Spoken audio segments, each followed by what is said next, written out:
जय माता की। मैं हूं डॉक्टर पुरुषोत्तम कुमार शास्त्री।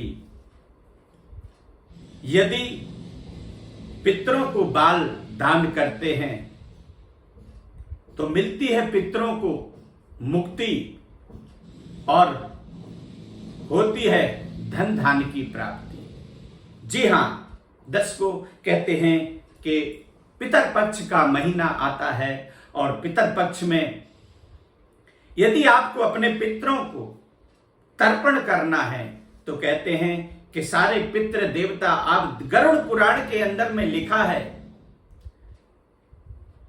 कि जो माता पिता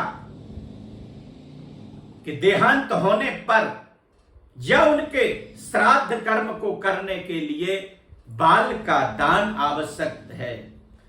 कलयुग में बाल दान का विशेष महत्व होता है। आप देखते हैं अपने बालों को सिर से मुड़वाते हैं, किसी पवित्र नदी पर जाएं या पवित्र नदी नहीं है सो किसी पवित्र वृक्ष के नीचे आपको अपने पितरों को मुक्ति दिलानी है, धन धान की प्राप्ति करनी है तो पूर्णतः अपने बालों को आप उतरवाते हैं, मुड़िया होते हैं और उसके पश्चात आप किसी वृक्ष के नीचे और उसके पश्चात आप पवित्र नदी में स्नान करते। यदि पवित्र नदी या कोई वैसी नदी हो उस पर स्नान करें, यदि नहीं है तो आप अपने घर में कर सकते हैं।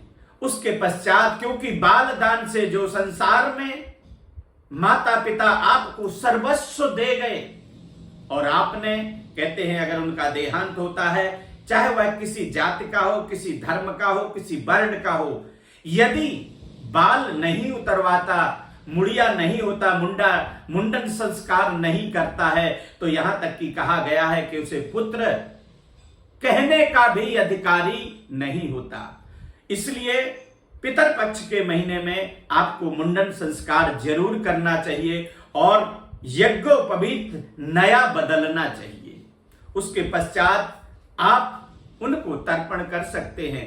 आप जौ ले सकते हैं, तिल ले सकते हैं और चावल, जौ, तिल और चावल और कुशा डाब, उसको लेकर के पहली बार ओम मातृतर्प्यंताम, माता को, यदि आपकी माता जी जीवित हैं तो उन मातृ देवताओं को तर्पण करना। मातृदेवो भवा, मातृदेवता तर्प्यंताम।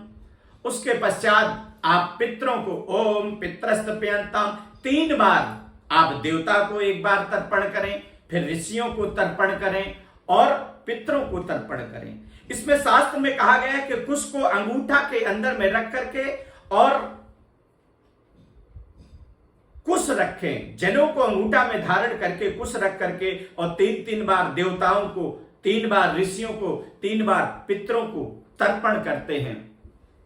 उसके पश्चात आप गाय को ग्रास निकालते, गाय को खाना देना चाहिए, कुत्ते को ग्रास देना चाहिए, कौवे को ग्रास देना चाहिए।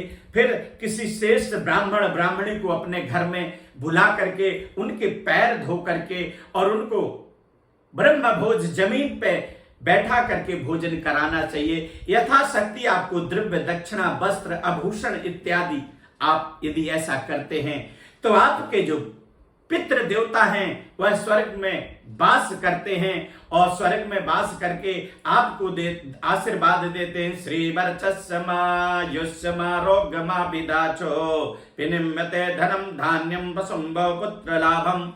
जब वो यह आशीर्वाद आपको देते हैं, क्योंकि माता पिता ही एक ऐसे देवता होते जो चाहते कि मेरी औलाद, मेरी संतान मेरे से आगे जाए। और यदि माता पिता, दादा, परदादा अपने वंशज या कुटुंबियों का श्राद्ध नहीं करते तो आपको पुत्र पुत्री कहने का अधिकार भी प्राप्त नहीं होता। और जो जहां पर आपके पितृ देवता प्रसन्न नहीं होंगे, आप जीवन में धन धान से समृद्ध नहीं हो सकते। इसलिए आपको अपने उनको प्रणाम करके और जो वर मांगेंगे, जो कामना करेंगे, जो आशीर्वाद उनसे मांगेंगे वो आपको प्राप्त होगा। तो इसलिए दर्शकों, पितर पक्ष में आपको अपने पितरों को विशेष रूप से श्राद्ध और तर्पण जरूर करना चाहिए। इसी से वह पितृ देवता प्रसन्न होते हैं और इसी दिन के लिए पुत्र और पुत्री की कामना करते हैं कि हमारे ना रहने पर हमारे जो औलाद होगी वह हमारे को पितर पक्ष में हमारे पितरों को जल देगी। और यदि ऐसा नहीं करता तो आप जीवन में धन धान के आपका व्यापार भी डाउन होने लग जाएगा, आपका कारोबार खत्म हो जाएगा, आप रोगी हो जाएंगे यदि आप ऐसा नहीं करते। इसलिए पितरों को प्रसन्न करना चाहिए। जय माता की।